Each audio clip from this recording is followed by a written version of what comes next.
This is Cassie number 41, and I'm the sophomore in NCUE. Zach Ebrahim. I am the son of a terrorist. Here's how I choose peace. On November 5th, 1990, a man named El Sayed Nosal walked into a hotel in Manhattan and assassinated Rabbi Meir Kahane, the leader of the Jewish Defense League. Nosal was initially found not guilty of the murder, but while serving time on lesser charges, he and other men began planning attacks on a dozen New York City and landmarks, including tunnels, synagogues, and the United Nations headquarters. Thankfully, those plans were foiled by an FBI informant. Sadly, the 1993 bombing of the World Trade Center was not. Nosal would eventually be convicted for his involvement in the plot. El Sayed Nosal is my father. I was born in Pittsburgh, Pennsylvania in 1983 to him, an Egyptian engineer and a loving American mother and grade school teacher, who together tried their best to create a happy childhood for me. It wasn't until I was 7 years old that our family dynamic started to change. My father exposed me to a side of Islam that few people, including the majority of Muslims, get to see. It's been my experience that when people take the time to interact with one another, it doesn't take long to realize that for the most part, we all want the same thing out of life. However, in every religion, in every population, you will find a small percentage of people who hold so fervently to their beliefs that they feel they must use any means necessary to make others live as they do.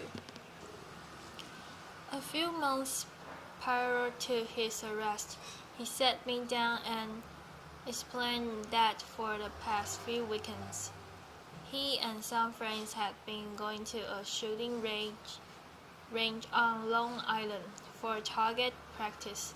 He told me I'd be going with him the next morning. We arrived at Carverton shooting range, which, unbeknownst to our group, was being watched by the FBI. When it was my turn to shoot, my father helped me hold the rifle to my shoulder and explained how to aim at the target, about 30 yards off. That day, the last bullet I shot hit a small orange light that sat on top of the target, and to everyone's surprise, especially mine, the entire target burst into flames. My uncle turned to the other men and in Arabic said, Ibn Abu, like father, like son. They all seemed to get a really big laugh out of that comment. But it wasn't until a few years later that I fully understand what they thought was so funny. They thought they saw in me in the same destruction my father was capable of. Those men would eventually be convicted of placing a van filled with 15 pounds of explosives into the sub-level parking lot of the World Trade Center's North Tower, causing an explosion that killed 6 people and injured over 1,000 others. These were the men I looked up to. These were the men I called which means uncle. By the time I turned 19, I had already moved 20 times in my life, and that instability during my childhood didn't really provide an opportunity to make any friends. Each time I would begin to feel comfortable around someone, it was time to pack up and move to the next town. Being the perpetual new face in class, I was frequently the target of bullies. I kept my identity a secret from my classmates to avoid being targeted. But as it turns out, being the quiet, chubby new kid in class was more than enough ammunition. So, for the most part, I spent my time at home reading books and watching TV or playing video games. For those reasons, my social skills were lacking, to say the least, and growing up in a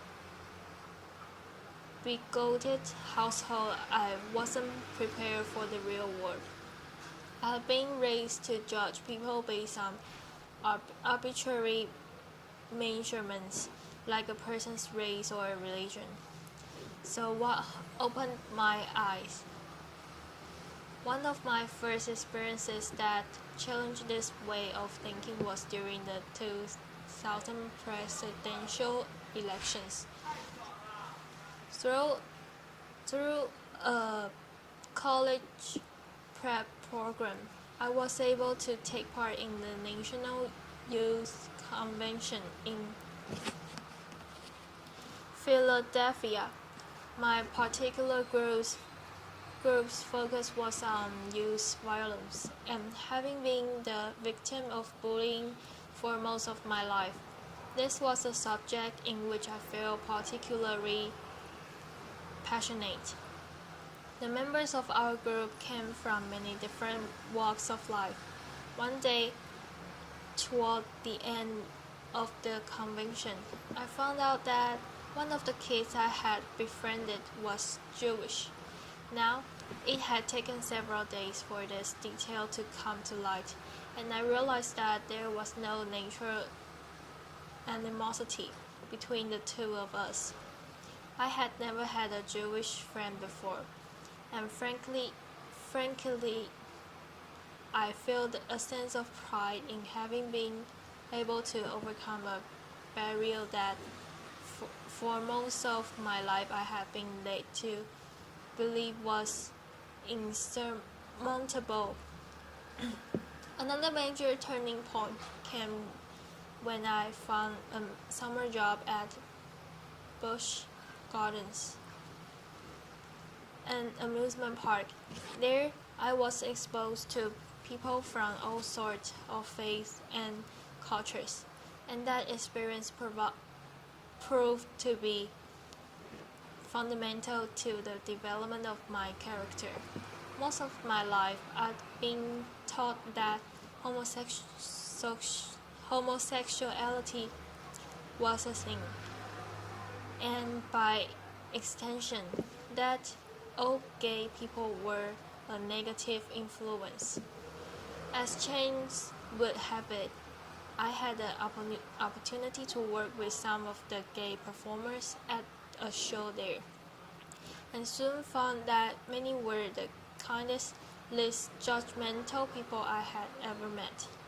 Being bullied as a kid created a sense of empathy in me toward the suffering of others, and it comes very unnaturally to me to treat people who are kind in any other way than how I would want to be treated.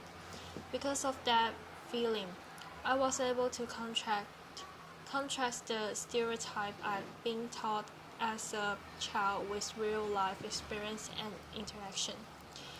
I don't know what it's like to be gay, but I'm well acquainted with being judged for something that's beyond my control. Then there was the Daily Show on a nightly basis. Jon Stewart forced me to be intellectually honest with myself about my own bigotry and helped me to realize that a person's race, religion, and sexual orientation had nothing to do with the quality of one's character.